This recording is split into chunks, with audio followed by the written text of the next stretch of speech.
Oi pessoal, aqui é a professora Camila e nesse vídeo a gente vai bater um papo sobre triângulo retângulo. Para começo de conversa, triângulo retângulo é todo triângulo que possui um ângulo reto, ou seja, um ângulo de 90 graus. Oposto a esse ângulo reto, a gente sempre tem a hipotenusa, que é o maior lado do nosso triângulo retângulo, e os outros dois lados a gente chama de catetos. Para falar das relações que a gente deve conhecer para trabalhar com triângulo retângulo, eu vou chamar os lados de A, B e C. Com isso, a gente tem, então, o teorema de Pitágoras, que vai me dizer que a medida da hipotenusa, que aqui eu chamei de A, ao quadrado é igual à soma das medidas dos quadrados dos nossos catetos, e provavelmente todo mundo já conhece esse teorema.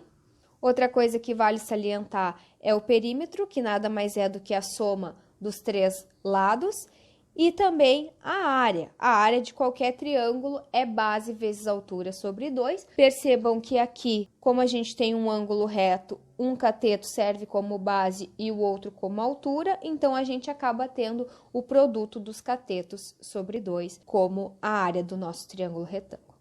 Agora vamos tentar mudar um pouquinho o nosso ponto de vista.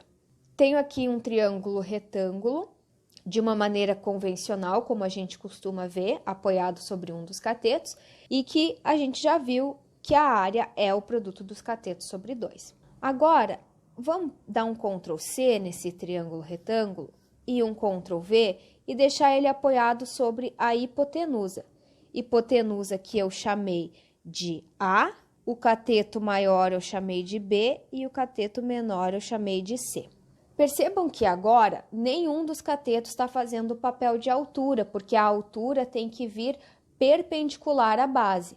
Então, eu poderia aqui traçar um segmento perpendicular à base e chamar isso de H. O que acontece aqui? A área de um triângulo é base vezes altura sobre 2. Aqui a base é a minha hipotenusa A e a minha altura é esse segmento que eu chamei de H. Então, a gente vai ter hipotenusa vezes altura sobre 2. Esse H é o que a gente chama de altura relativa à hipotenusa. Só que se a gente olhar com um pouco mais de cuidado, o triângulo é exatamente o mesmo. Portanto, as áreas também devem ser as mesmas, certo? A área permaneceu igual. Então, se eu olhar para as duas expressões, eu vou perceber que B vezes C tem que ser igual a A vezes H, ou seja, o produto dos catetos tem que ser igual a hipotenusa vezes a altura relativa à hipotenusa. Então, essa é uma relação que pode nos ajudar em algum momento da nossa vida. Um exemplo vai deixar tudo melhor. Então, aqui a gente tem um triângulo com um ângulo reto, portanto, um triângulo retângulo, no qual eu conheço a hipotenusa e um dos catetos. E o outro cateto eu quero descobrir. Para isso, eu posso utilizar o teorema de Pitágoras. Então, o que Pitágoras me diz? Que a hipotenusa ao quadrado é igual à soma dos quadrados dos catetos. Beleza? Então, vamos lá. 5 ao quadrado, 25. 4 ao quadrado, 16. Se eu quero isolar o x ao quadrado, esse 16 que estava somando vai passar subtraindo. E 25 menos 16 vai dar 9. Qual é o número positivo? Por que positivo? Porque eu estou tratando de uma medida que elevado ao quadrado vai dar 9. Aqui eu acabo de descobrir que meu x é 3. Então, eu tenho o triângulo 3, 4, 5. Agora, eu posso, então, calcular o perímetro desse triângulo retângulo, que é simplesmente somar os três lados. E a gente vai chegar em 12. Posso também calcular a área. A área é, como está apoiado sobre um cateto, né? O outro cateto vai fazer o papel de altura, então, base vezes altura sobre 2. A gente pode simplificar aqui. 2 vezes 3, 6. 6 unidades de área. E eu ainda poderia, caso estivesse interessado naquela altura relativa à hipotenusa, o que eu utilizaria aqui? Que o produto dos catetos é igual à hipotenusa vezes a altura relativa à hipotenusa. Então, daqui eu passo 5 dividindo, 3 vezes 4 dá 12, então eu tenho que essa altura relativa à hipotenusa é igual a 12 quintos. Se em algum momento eu optar por um dos dois ângulos agudos do nosso triângulo retângulo, vamos supor este aqui, e chamar de alfa, os meus catetos passam a ter um tratamento especial. Aquele cateto que fica de frente para esse ângulo que eu tomei partido é o que eu chamo de cateto oposto. E o cateto que nasce junto com esse ângulo é o que eu chamo de cateto adjacente. Com isso, a gente pode ter as relações trigonométricas no nosso ângulo agudo, que são seno, cosseno e tangente. O seno é o cateto oposto sobre a hipotenusa. O cosseno é o cateto adjacente sobre a hipotenusa. E a tangente, por fim, é o cateto oposto sobre o cateto adjacente. Aqui a gente pode utilizar o SOC-à-toa, que me diz o quê? Que o seno é o cateto oposto sobre a hipotenusa, o cosseno é o cateto adjacente sobre a hipotenusa e a tangente é o cateto oposto sobre o cateto adjacente. Outra coisa importante aqui é saber construir a tabela dos arcos notáveis, que são 0, 30, 45, 60 e 90 graus. Para construir essa tabela, a gente vai fazer o seguinte: vamos colocar os números de 0 a 4, extrair raiz e dividir por 2. Retomando, 0, 1, 2, 3, 4, raiz de todo mundo, divide por 2.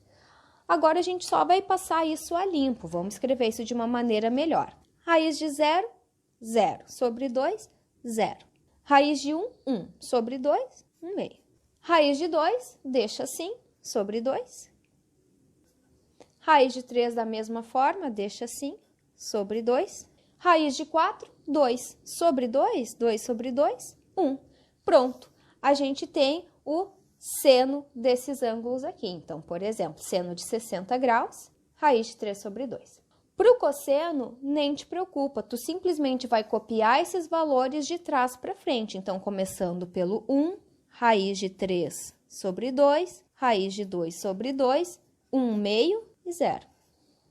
A tangente, lá da trigonometria, a gente sabe que é seno sobre cosseno. Então, aqui, basta eu efetuar a divisão da primeira linha pela segunda. Então, tangente de 0 vai ser 0 sobre 1, que é 0. 90 graus, 1 dividido por 0. Dá para dividir por 0 na matemática? Não. Então, a tangente de 90 graus não existe. 45 graus, eu tenho divisão de dois caras iguais. Quando eu divido dois caras iguais, isso dá 1. Para a tangente de 30 graus, a gente vai fazer 1 meio dividido por raiz de 3 sobre 2. Divisão de frações, copia a primeira, multiplica pela segunda invertida, e nesse caso, racionalizando, a gente vai ter raiz de 3 sobre 3. Mesma coisa para 60 graus, vou dividir raiz de 3 sobre 2 por 1 meio e vou chegar em raiz de 3. Então, essa é a tabela dos arcos notáveis. E já que a gente está falando de triângulo, eu vou aproveitar o gancho e vou abrir um pouquinho o leque da nossa aula para falar das classificações dos triângulos. Primeiro, quanto ao tamanho dos lados. A gente pode ter um triângulo chamado equilátero, que nada mais é do que aquele triângulo em que todos os lados são iguais. Uma consequência disso é que, se todos os lados são iguais, todos os ângulos são iguais também. Então, na verdade, esse ângulo é igual a esse ângulo, que é igual a esse ângulo. Lembrando, a soma dos ângulos internos de qualquer triângulo é 180 graus. E se todos esses ângulos são iguais, então 180 dividido por 3, eu sei que num triângulo equilátero, todos os ângulos têm 60 graus. A gente também pode ter o que a gente chama de triângulo isósceles. E num triângulo isósceles, nós vamos ter dois lados que são iguais.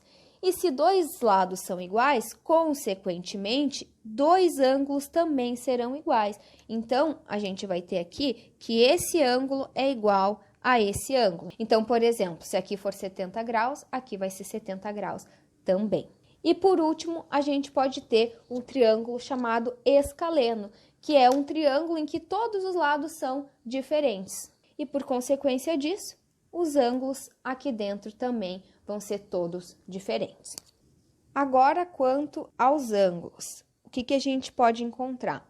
Um triângulo que é exatamente o foco da nossa aula, retângulo, ou seja, que possui um ângulo reto, lembrando que ângulo reto é um ângulo de 90 graus.